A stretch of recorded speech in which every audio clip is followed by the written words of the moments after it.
E. Ding, ding, ding. Shin-Chi's Canoe by Nicola Campbell. Pictures by LaFave.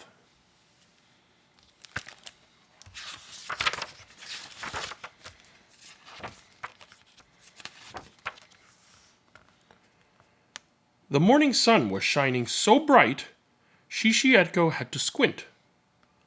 She was on her way back to Indian residential school, and this year she wasn't alone. Shin-Chi, her younger brother, was coming too. Yeya, Mom, Dad, baby Shultetko, Shin-Chi and Shishietko were sitting together on the porch, waiting for the cattle truck that would soon pick them up.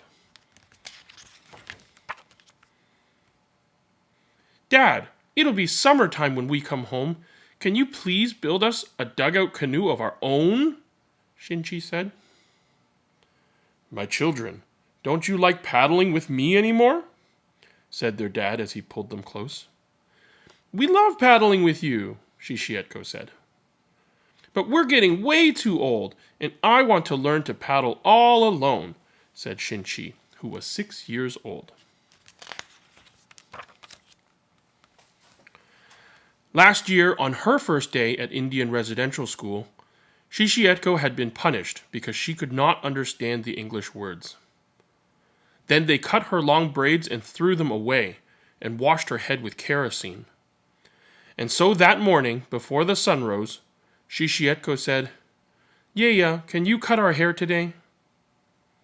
Afterwards, Shin-Chi, Shishietko, and Yeya went up to the mountain to put their braids away. When the cattle truck arrived, their dad tucked a tiny canoe into Shishietko's hand. My children, their mom said, with tears in her eyes, if we could, we would keep you here at home. We would never, ever let you go. But it's the laws that force us to send you away to residential school. Yeya squeezed them so tight they could hardly breathe. We'll be waiting for you to come home, she said. Then Shin-Chi and Shishietko climbed into the back of the cattle truck with all the children from their Indian reservation. Dust came in waves, getting in their eyes and in their noses, until they could hardly breathe. It followed the truck like a snake all along the valley. My Shin-Chi, we will not see our family until the sockeye salmon return. These are the things you must always remember, Shishietko said, gesturing to the trees, mountains, and river below. At night, when you go to sleep, remember the tug of the fish when you and Dad pulled the nets in and we made smoked and wind-dried salmon. Shin-Chi could not help himself. He looked at everything. The mountain with the trail that led to the caves, the deer in the field by their house. He memorized every fishing spot, the place where he caught the great big frog, the grasshoppers, the crickets, and the slugs, until the rattle bump of the cattle truck rocked him to sleep. Shin-Chi was dreaming when he heard Shishietko say, It's time to wake up now, my Shin-Chi. When he opened his eyes, it was dusk, and all he could see was the dark silhouette of the church steeple.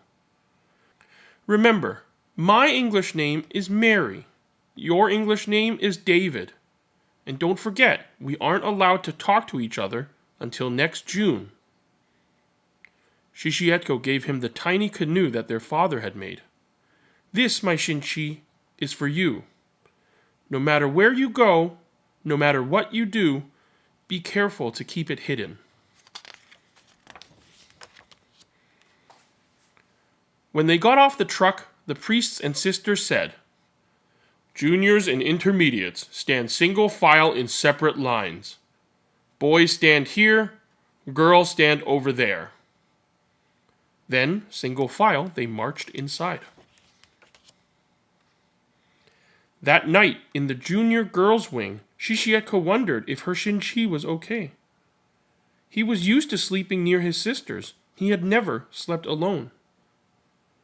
Down the hall in the junior boys' wing, Shin-Chi laid in bed wide awake. He held his tiny canoe safely in his hands. The sweet scent of cedar smelt just like his dad. Dad said the spring salmon come up the river first. Then the sockeye come in the summertime. That's when we can go home again. Finally, he drifted off to sleep. They went to Mass once each day. That's where they learned how to pray. For half a day, they worked. The other half, they went to school. The girls did the cooking, cleaning, knit mittens and scarves, and they laundered and sewed everyone's clothes. The boys learned how to farm, do carpentry, and blacksmithing. And 3 times a day, all the children went outside to play, in wind, rain, hail, or snow. In the dinner hall, the boys and girls sat on opposite sides of the room, brothers and sisters not allowed to talk to one another. They made up sign language to say, "Hi," or "I miss you." For breakfast, the children ate porridge and burnt toast. Through the doors, they could see their children carrying steaming plates of bacon, eggs, and potatoes from the farm. For lunch, they ate thin soup, and dinner was hard buns with stew. For dinner, the teachers had meat, vegetables, and corn. The children were never given enough food. When autumn was over and winter arrived, the days were short and the weather cold. Shin-Chi was lonely, and he was hungry. He missed his mom, his dad, and Yeya. He missed Shishietko, and baby Shultetko too. He snuck out the back door and ran to the river nearby his school. He stood there with his tiny dugout canoe. Shin-Chi could not help himself. He looked at everything. He listened to each crystal snowflake that danced down from the sky and fell on his face. He breathed the cool breath of winter until the land was covered in a blanket of fresh snow. Finally, when Eagle's song echoed through the valley, traveling just beyond reach, he sang his grandfather's prayer song, and his voice echoed from mountain peak to mountain peak. Shin-Chi placed his canoe in the river, knowing that the current would carry it safely home. Then Shin-Chi made a friend. His English name was John. Little mischief times 2, they learned how to steal food. In the orchards, they found apples. In the root cellar, carrots and potatoes. To their delight, one day they discovered preserved cherries, only to realize they had black olives instead. Early one morning, when spring had finally set in, Shishietko snuck down to the river. To her surprise, she heard her grandfather's song. Her Shin-Chi was already there with his fishing line. "I'm checking to see if the sockeye salmon are here," he said in deep concentration. "Not yet, my Shin-Chi, but they will come."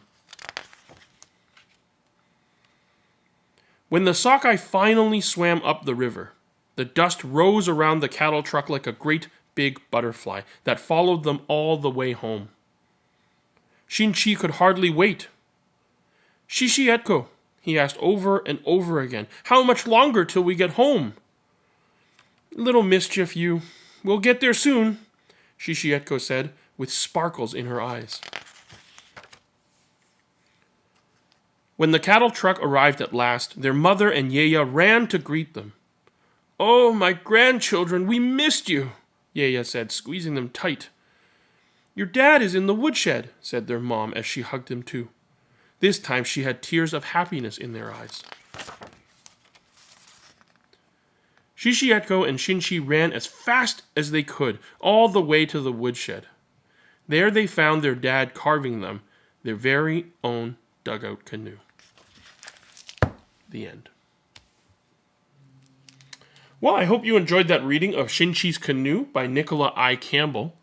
I chose this book specifically because of the recent news that they discovered a mass grave at a residential school out in BC, and the dark part of Canada's history and their treatment of the First Nations people and the Native Americans that were here.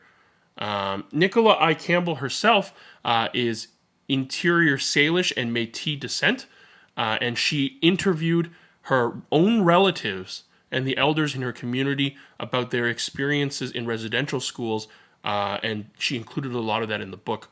And it's a difficult read. It's it's very heartbreaking to hear kind of what these children were put through, and it's shocking, I guess. There's heartbreaking to know that this was a government-run program. The government sponsored this program along with the Catholic Church to run these schools, essentially to eradicate the culture and the history of these First Nations people that were here. All in the name of colonization, to teach them the Canadian ways. But as we learn more and more, there was a lot of mistreatment, there was a lot of abuse, and so I'm trying to learn more about the subject myself, and I'm sorry to say that I wasn't as educated as I probably should have been, and so I really wanted to read this book to start learning myself, and hopefully to spark some conversation. I'm always advocating for books that can start conversations with children, and it's such a great way to tell them stories and then to discuss it. And it's a good way to start conversations. This would be a difficult conversation, but I think an important one, because the only way that I think we can grow and we can heal is not by ignoring things that happen. It's not by pretending they didn't happen, but it really is to learn, to listen, and to see what reparations, how we can fix things going forward.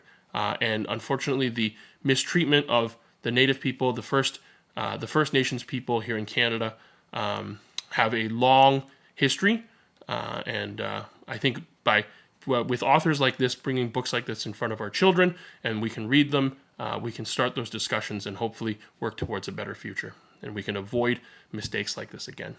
So this wasn't a fun read, but I think it was a really important read. I really enjoyed reading it, and I continue to. This was actually the sequel. Nicola Campbell, she wrote, her first book was Shishietko, so just about the older sister, and her first experience in residential school. I have that on hold at the library. I'm waiting to get my hands on that. I'm looking forward to reading that too, just again to hear another story about this experience. So I hope you enjoyed this. Please let me know if there are other books or authors, especially even on this topic, that you would like to recommend for me to read. But until next episode, I've been Elvin. This has been e-reading. Thank you very, very much for watching. Be gentle and kind with one another. Bye now.